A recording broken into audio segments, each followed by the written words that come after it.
नमस्कार सभी लोगों को। आज हम लोग एक नए टॉपिक पर चर्चा करेंगे। आज का जो हमारा विषय है वो है विद्यालय और बाल विकास, स्कूल एंड चाइल्ड डेवलपमेंट। यानी बालक के विकास में विद्यालय का क्या योगदान है, विद्यालय कैसे बालक के विकास में अपनी महत्वपूर्ण भूमिका अदा करता है। हम फ्रॉबेल के इस कथन से प्रारंभ करते हैं। फ्रॉबेल ने कहा है कि विद्यालय एक उपवन है, अध्यापक एक कुशल माली है और बालक एक कोमल पौधा है। जिस तरह से उपवन में माली पौधों को काट छांट कर एक उचित दिशा देता है, एक उचित रूप प्रदान करता है और उपवन को सुंदर बनाता है, उसी तरह से अध्यापक भी छात्रों की समस्त गतिविधियों को ध्यान में रखते हुए उनके सर्वांगीण विकास में अपना ध्यान देता है। क्योंकि परिवार के बाद विद्यालय ही वो पहला स्थान है, वो पहली संस्था है जहाँ बालक के शारीरिक, मानसिक, सामाजिक, भावात्मक तथा आर्थिक विकास की आशा की जाती है। अर्थात आप ये कह सकते हैं कि विद्यालय में बालक के सर्वांगीण विकास की आशा की जाती है। अब चूँकि विभिन्न परिवारों के आकार समूह में रहकर सुनियोजित ढंग से विद्यालय में बालक अपना विकास करते हैं। विद्यालय एक सक्रिय और औपचारिक संगठन है। औपचारिक, अनौपचारिक, निरौपचारिक आप पढ़े होंगे, फॉर्मल, इनफॉर्मल, नॉन फॉर्मल, हम इस पर चर्चा किए हैं। तो विद्यालय एक सक्रिय और औपचारिक संगठन है जहाँ शिक्षक और विद्यार्थी में प्रत्यक्ष अंतःक्रिया होता है। यानी छात्र छात्र अंतःक्रिया और छात्र अध्यापक अंतःक्रिया आपस में प्रत्यक्ष रूप से अंतःक्रिया होता है। इसमें शिक्षक और छात्र एक दूसरे पर प्रभाव डालते हैं। ऐसा नहीं है कि केवल छात्र ही शिक्षक के प्रभाव से प्रभावित होता है या शिक्षक के व्यक्तित्व से प्रभावित होता है, बल्कि अध्यापक भी छात्रों के व्यक्तित्व से प्रभावित होता है। प्राचीन काल में परिवार शैशवावस्था तथा बाल्यावस्था की शिक्षा का दायित्व निभाते थे, आप जानते हैं। शैशवावस्था और बाल्यावस्था में शिक्षा घर पर दी जाती थी, लेकिन वर्तमान समय में इन अवस्थाओं यानी शैशवावस्था की भी जिम्मेदारी और बाल्यावस्था के बालकों की भी जिम्मेदारी विद्यालय पे आ गई है। अतः औपचारिक शिक्षा के अंतर्गत शैशवावस्था से प्रौढ़ावस्था तक की शिक्षा आज विद्यालयों में दी जा रही है।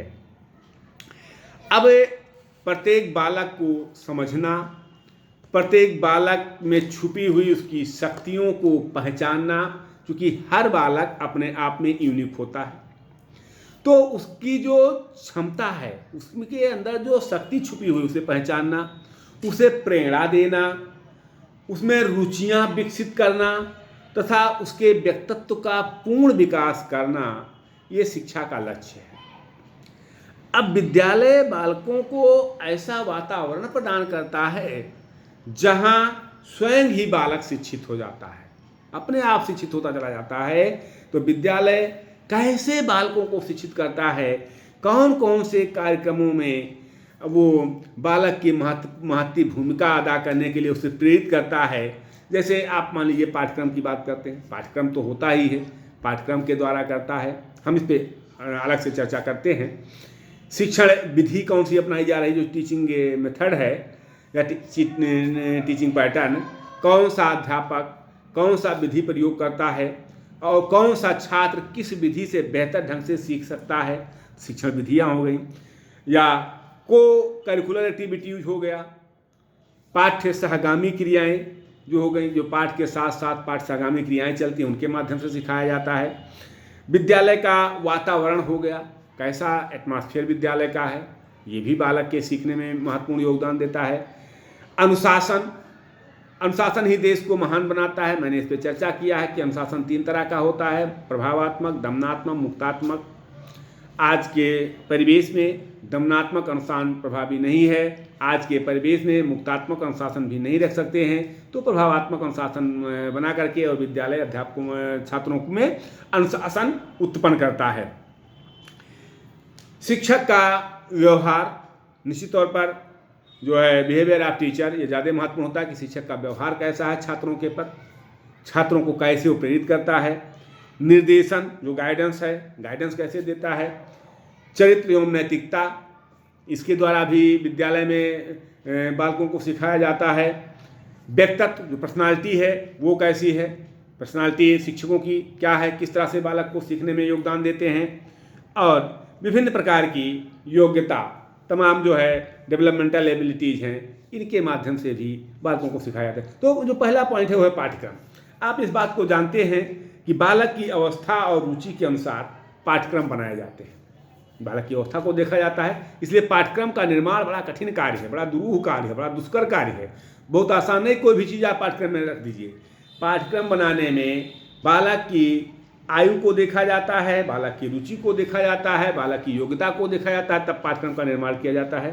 पाठ्यक्रमों के निर्माण में या पाठ्यक्रमों के निर्माण के समय विकास के सभी पहलुओं पर ध्यान दिया जाता है, जैसे शारीरिक विकास, मानसिक विकास, संवेगात्मक विकास, बौद्धिक विकास, आप ये कह सकते हैं कि सर्वांगीण विकास हो। पाठ्यक्रम ऐसा बनाया जाए जिससे बालक का सर्वांगीण विकास हो।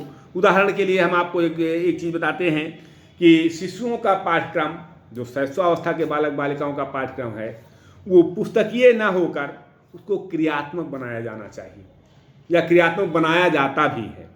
उनकी रुचियों के अनुसार विषयों और कार्यक्रमों का चयन होता है। बालक की रुचि किसमें है, उस रुचि के अनुसार पाठ्यक्रम बनाइए, और उस पाठ्यक्रम में ऐसी चीज़ों को डाला जाता है जिससे वो क्रिया करके सीख सकें।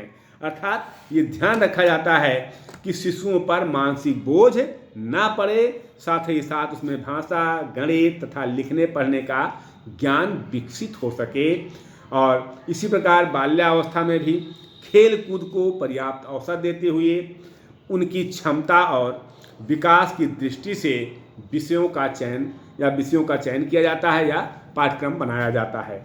यानी बालक को देखते हुए जब पाठ्यक्रम बनाया जाता है कि बालक का सर्वांगीण विकास कैसे होगा, तो ज़्यादा बेहतर होता है। रही बात शिक्षण विधि की, तो शिक्षक की शिक्षण विधियाँ या शिक्षक जो है कोई एक विधि का प्रयोग शिक्षक नहीं करता है। शिक्षक की शिक्षण प्रक्रिया केवल एक पाठ का तथ्यात्मक ज्ञान देने के लिए नहीं होता है, वरन इन विधियों द्वारा शिक्षक बालकों में संज्ञानात्मक जो कॉग्निटिव डेवलपमेंट होता है, संज्ञानात्मक विकास करता है। उदाहरणों के माध्यम से अस्थायी भावों का निर्माण करता है। वो शिक्षक उनमें पढ़ाते समय विषय से हटकर उन्हें बाह्य संसार से जोड़ता है। यानी तमाम दृष्टांत, जो हमने शिक्षण कौशल की बात की है, तो दृष्टांत कौशल है, तमाम तरह का दृष्टांत देता है। जैसे आप मान लीजिए एक कैरेक्टर पढ़ा रहे हैं, जो चारित्रिक विकास पढ़ा रहे हैं, बच्चे में चरित्र उत्पन्न करना चाहते हैं, तो तमाम दृष्टांत देते हैं। हम बोलते हैं कि हमारी भारतीय संस्कृति क्या रही है। हमारे भारतीय संस्कृति में राम जैसे आदर्श भाई की हम बात करते हैं, भरत जैसे आदर्श भाई की बात करते हैं, कि जहाँ गुरु और शिष्य की परंपरा कैसी रही है कि प्रातःकाल उठ के रघुनाथा माता पिता गुरु नाम महिमा था।